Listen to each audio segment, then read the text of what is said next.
Góðan daginn og takk hérlega fyrir að bjóða mér að vera hérna með ykkur í dag. Ársfundur Landspítala vorboðinn ljúfi þar sem við förum yfir liðið ár, kynnum áherslur í starfseminni og fögnum því sem vel hefur gengið. Og ég mjög þakklátt að fá að vera hérna með ykkur í dag og segja ykkur frá einu af fjölmörgu verkefnum sem hafa verið unnin á spítalanum þetta árið. En ég heiti Amanda og kem fram fyrir hönd verkefnahóp sem vann að notenda með umbótaverkefni varðandi ferli sjúklinga í blóðskilun á Landspítala. Þetta verkefni var unnið af gríðarlega fjölbreyttum hópi fólks, fulltrúum frá gæðadeild, verkefnastofu og skrifstofu forstjóra, ásamt öflugu teymi skilunadeildar, framlínustjórnendum og framkvæmdastjórn spítalans. Síðastliðið ár hefur Landspítali verið á þeirri vegferð að útbúa markvissan farveg fyrir sjúklinga og aðstandendur til að koma á framfæri ábendingum og sjónarmiðum varðandi þjónustuna. Spítalinn vill vera í virku samtali við sjúklinga og aðstandendur og tryggja að sjónarmið þeirra séu nýtt til umbóta. Hluti af þessari vegferð var að velja ferli sjúklinga og kortleggja hann frá A til Ö með að sérstakri áherslu á upplifun sjúklinga af ferlinu og núna ætla ég að segja ykkur aðeins frá því hvernig við gerum það. Aðferðafræði Design Thinking viðurkennd aðferð til að bæta þjónustu og við fengum Sirin Richter, ráðgjafa frá Future Medical Systems, til þess að stýra verkefninu en hún hefur gríðarlega mikla reynslu af umbótaverkefnum í heilbrigðiskerfum. Ákveðið var að prófa þessa nýju aðferðafræði innan spítalans til þess að öðlast betri innsýn og ferli sjúklinga með það að markmiði að skilja upplifun þeirra. Við vildum bjóða sjúklingum á borðinu og rýna þjónustuna með þeirra augum til að átta okkur betur á umbótatækifærunum og hvers virði þau eru fyrir sjúklinga og þeirra upplifun. Hér má sjá einfaldaða skýringamynd að aðferðafræði Design Thinking og þeim fösum sem verkefnahópurinn fór í gegnum. Í dag erum við stödd í fasa 5 og skilum þar verkefnuna af okkur í hendurnar og réttum aðilum innan spítalans sem svo fá það tækifæri að vinna áfram með þetta. En þetta góð aðferð til að fá alla hagaðila til að ganga í takt og bæta enn frekar upplifun sjúklinga. Í upphafi verkefnisins skildi enginn hvað við vorum að gera, hvorki starfsfólk, sjúklingar né stjórnendur. En flest treystu því að við værum nú á svona ágætlega réttri leið.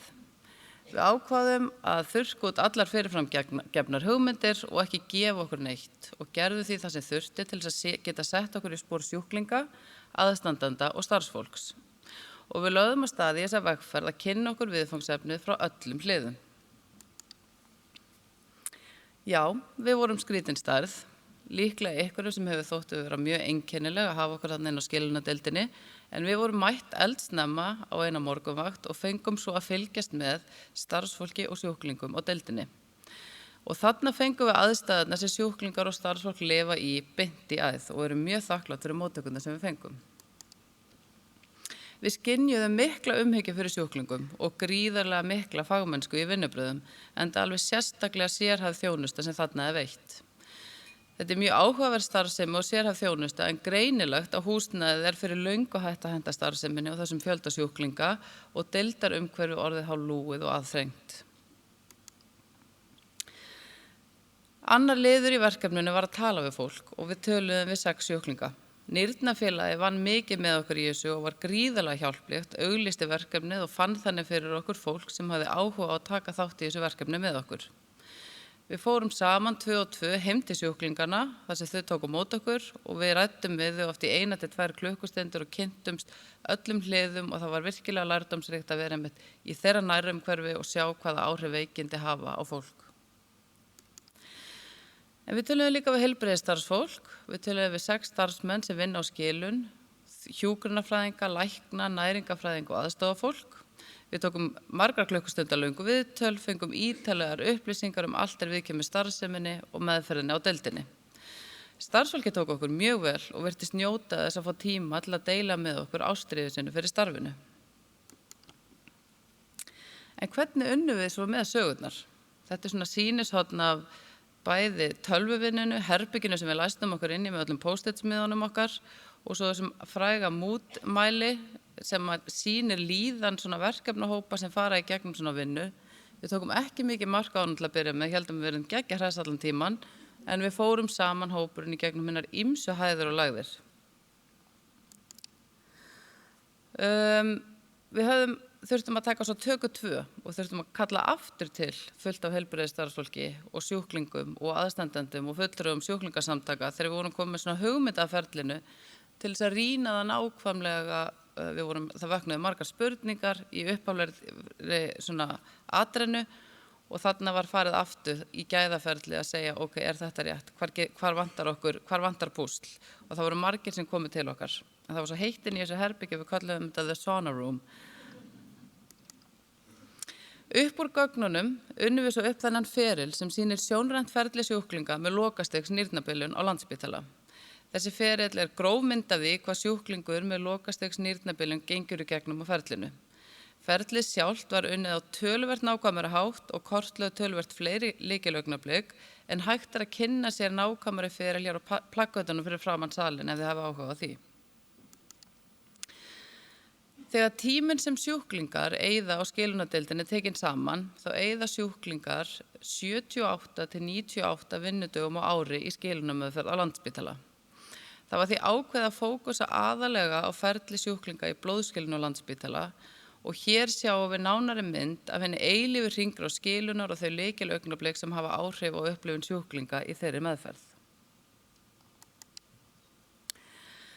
Þjónusta þarf að byggja á eftirfarandi þáttum. Í fyrsta lagi þá það samkennd. Við þurfum að byggja þjónustuna á frásögnum og fá innsýn frá sjúklingum og það eru hlutirnir sem að leiða okkur áfram. Í öðru lagi þá það nýsköpun. Við þurfum skapandi nálgun þar sem áhersla lögð á tækifæri sem bæta upplifun sjúklinga og við þurfum að grípa sér tækifæri.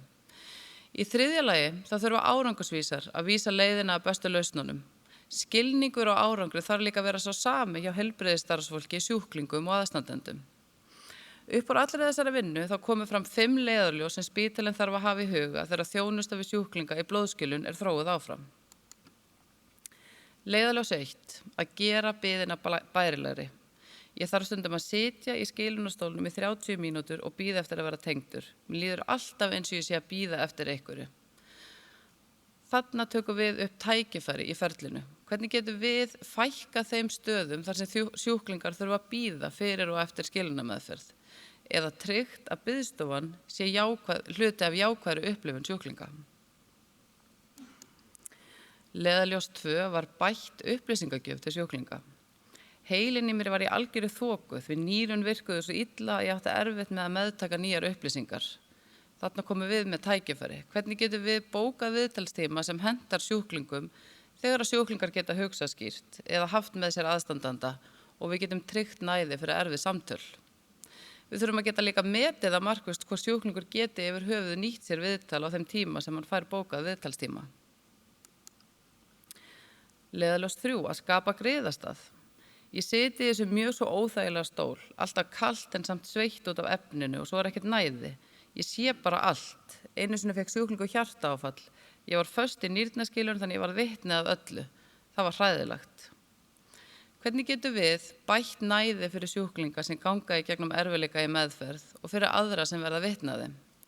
Hvernig getum við hlíft heilbrigðari sjúklingum við því að sjá þá sem eru veikari til að draga úr streitu varðandi hvað geti verið framundan hjá þeim? Að brjóta upp einsleitnina. Ég hef borðað þessa samloku í mörg ár. Ég get ekki einu sinni horft á hana. Hvernig getum við boðið upp á fjölbreyttari mat án þess að flækja verkferla á skilunardeild eða glatt sjúklinga á einfaldan hátt? Og leiðarljós 5. Að varðveita takmarka orku sjúklinga. Ég á erfitt með að ganga frá bílastæðinu á spítalann og svo að bíða eftir lyftunni. Mér líður alltaf eins og ég sé of orkulaus til að koma mér á skilunardeildina. Hvernig getum við haft skerta orku sjúklinga til hliðsjónar þegar við bregðumst við beiðnum þeirra, stytt til dæmis leiðina frá bílastæðinu á blóðskilunarstólnum svo sjúklingar geti sparað orku sína. Okkar viðskiptavinir eru sjúklingar sem í flestum tilfellum að upplifa sín allra verstu augnablik. Þá mikilvægt að allt gangi upp og öll þjónusta styðji við sjúklingana. Það hægt að bæta upplifun sjúklinga með margvíslegum hætti og þegar við skoðum þessar ólíku leiðir til að bæta upplifun blasir við hversu dýrmætt starf unnið á öllum deildum spítalans þvert á spítalan. Við erum öll í sama liðinu með sama markmiðið Sama hvort við erum á tölvudeild, mannauðsdeild, geðdeild, taugadeild, veitingaþjónustu, ræstingaþjónustu og svo framvegis. Við erum öll hluti af þessu risastóra púsli sem þarf að ganga upp til að upplifun sjúklinga verði sem allra best. Ég þakka fyrir áheyrnina.